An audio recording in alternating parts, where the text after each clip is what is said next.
être bienvenu. Je m'appelle Philippe Garric. Dans ma vidéo de présentation, je vous ai dit que je vous parlerai d'apports théoriques, d'approches, de pratiques, ce que j'ai commencé à faire au travers des jeux psychologiques, qui va se poursuivre par la demande. Voilà, des vidéos que je mettrai en ligne au fur et à mesure. En parallèle de ces vidéos, j'ai aussi envie de diffuser ce que j'appelle des pastilles, on appelle ça des virgules, des respirations. C'est des vidéos courtes dans lesquelles j'ai envie de vous partager mes réflexions à haute voix, nées soit de mon expérience, soit de partages que j'ai pu avoir avec des amis, avec des participants, avec des personnes que j'accompagne, soit peut-être des choses qui seront nées d'un livre que j'ai lu ou d'un film que j'ai vu.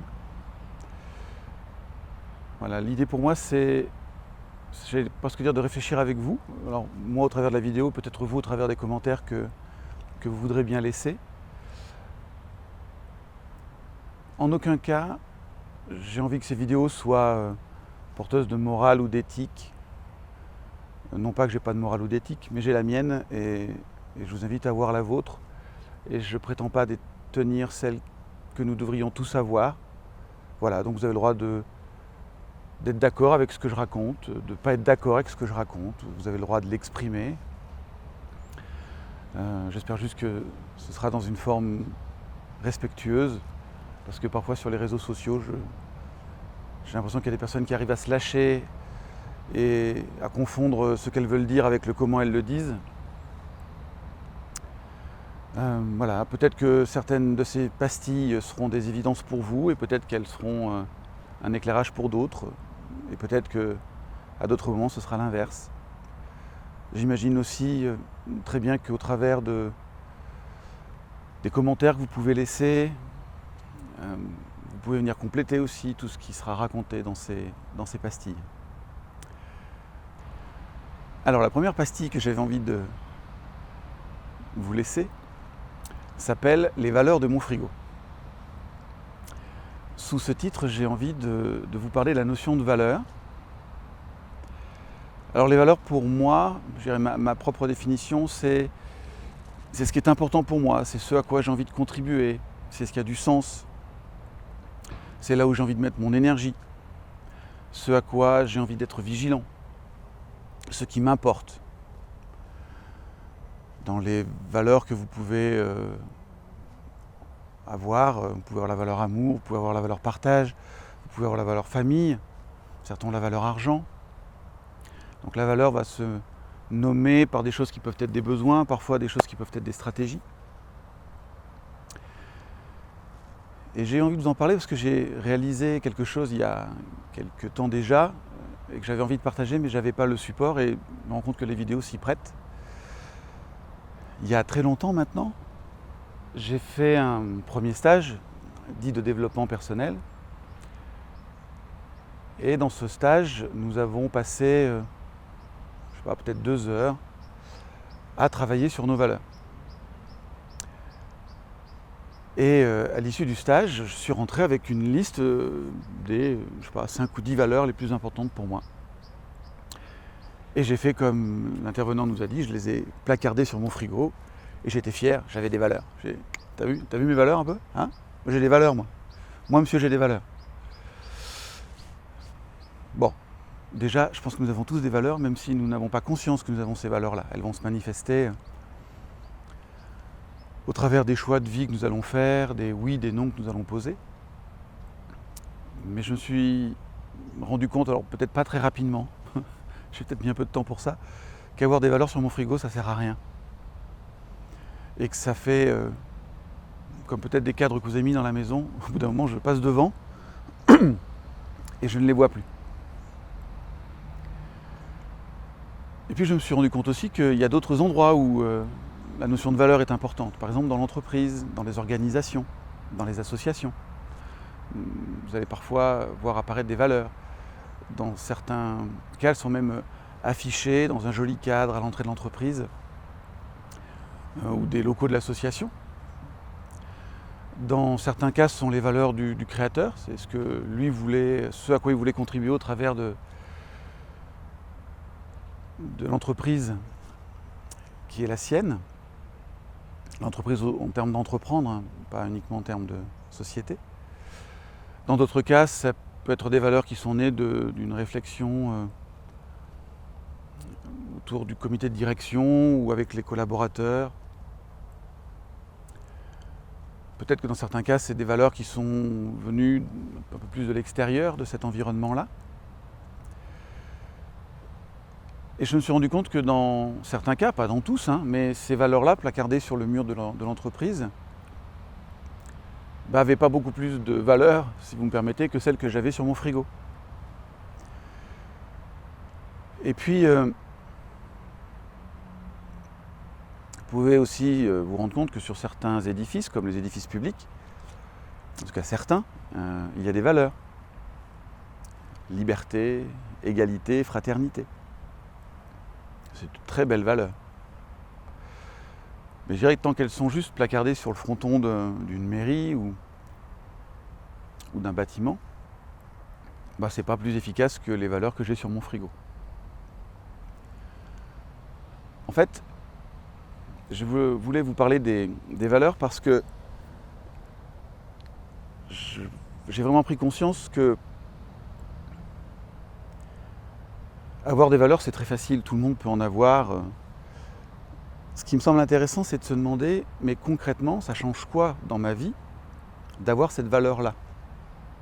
Si j'ai la valeur partage, par exemple, qu'est-ce que ça va m'inviter à avoir comme comportement? Qu'est-ce que ça va m'interdire comme comportement?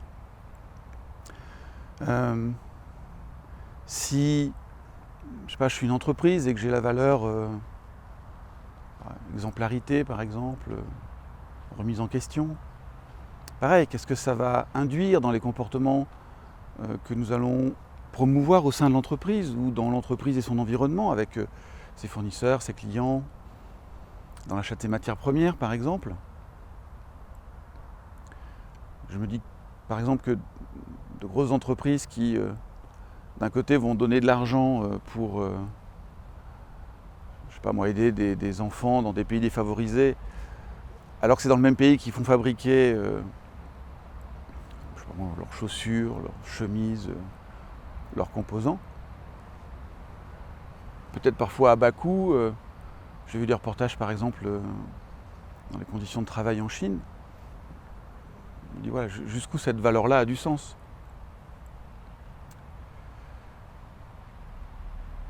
Donc voilà, vraiment pouvoir réfléchir à comment cette valeur se traduit dans mon quotidien, comment elle va orienter ma manière d'entrer en relation, comment elle va orienter mes choix. Ça me semble plus important que d'avoir une longue liste de valeurs. Je dirais, plutôt qu'une longue liste, ayons peut-être moins de valeurs, mais plus incarnées. Et puis, je me suis dit aussi que parfois, cette valeur-là peut peut-être avoir une limite dans sa réalisation. C'est pas parce que j'ai la valeur partage, par exemple, que je vais vous donner tout ce qu'il y a sur mon compte en banque, vider mon appartement, laisser tout le monde rentrer dans mon appartement quand il en a envie. Il y a peut-être des moments aussi où je vais avoir des limites dans l'application de cette valeur. Et ça peut être intéressant d'avoir cette conscience-là. C'est-à-dire que cette valeur, je l'incarne et en même temps, c'est quoi la limite que je vais mettre dans cette incarnation de valeur. Et puis, j'ai aussi pris conscience que nous sommes, aussi avancés que nous puissions être, tous des êtres humains. Et ça veut dire que entre notre idéal et puis notre capacité à le réaliser, il y a un gap, il y a un écart. Et peut-être que, à certains moments, je sais pas, la valeur respect que je peux avoir, je vais me rendre compte que je vais avoir du mal à l'incarner quand il va se passer quelque chose qui va venir toucher une blessure, quelque chose qui réveille des émotions fortes. Peut-être que là, ça sera peut-être plus compliqué pour moi dans mon mode d'expression, de comportement, d'incarner cette valeur de respect. Et je me suis dit que dans ce cas-là, l'idée c'était peut-être simplement de reconnaître que je suis en difficulté à incarner cette valeur de respect. Parce que quelque chose est touché chez moi et que j'ai du mal. Je vous dis ça pourquoi ça peut sembler évident, simplement parce que j'ai pu voir dans mes comportements et puis dans ceux des gens qui m'entourent, que parfois quand cette valeur respect, que je trouve très répandue chez la plupart des gens que je croise, lorsqu'il se passe quelque chose et que je n'arrive pas dans ma manière d'exprimer ce qui ne me va pas ou d'agir, d'être dans cette valeur respect, au lieu de dire je suis juste dans une de mes limites parce que voilà, j'ai quelque chose qui est touché chez moi, je vois des comportements du genre oui mais là c'est pas pareil. D'abord je le respecterai quand il me respectera. Donc là je pense qu'on peut s'attendre un moment, si je dois attendre que l'autre me respecte pour le respecter. En fait, déjà je peux respecter quelqu'un qui ne me respecte pas, c'est parce que quelqu'un m'insulte que je dois l'insulter. C'est pas une obligation, c'est pas parce que quelqu'un ne respecte pas ses engagements avec moi que je ne suis pas tenu de respecter mes engagements avec lui. Voilà. Et puis si éventuellement, à un moment donné, je n'arrive pas à incarner cette valeur respect, pour moi c'est plus sain de reconnaître, voilà, là à cet endroit-là, je touche une de mes limites, quelque chose que j'aurais peut-être à travailler ou à éclairer pour incarner davantage encore ma valeur respect, amour, partage, que sais-je, dans mon quotidien. Voilà. À travers cette vidéo, je vous invite vraiment à vous questionner sur quelles sont vos valeurs, clarifier, les définir, vous rendre compte que la valeur amour pour vous n'est peut-être pas la même définition que pour votre conjoint, votre ami, ou pareil pour le respect, pour le partage. Ensuite, vous demandez comment vous allez les incarner, qu'est-ce que ça va induire dans vos différentes relations, vos différentes activités d'avoir ces valeurs-là. Réfléchir aussi éventuellement quelles sont peut-être les limites dans ces valeurs, dans les manières de les incarner. Et puis, juste reconnaître que vous êtes un être humain qui a du mal à incarner certaines valeurs lorsque vous êtes touché dans vos difficultés, dans vos blessures, plutôt que de vous trouver une raison pour justifier que cette valeur-là n'est plus importante dans ce cas-là. Voilà, en ce qui me concerne, j'espère incarner davantage encore les valeurs qui sont les miennes. Et je conclurai en vous disant que sur mon frigo, aujourd'hui, il n'y a plus mes valeurs. Il y a des dessins d'enfants et des cartes postales. Je vous souhaite une belle fin de journée, une belle vie, et à bientôt.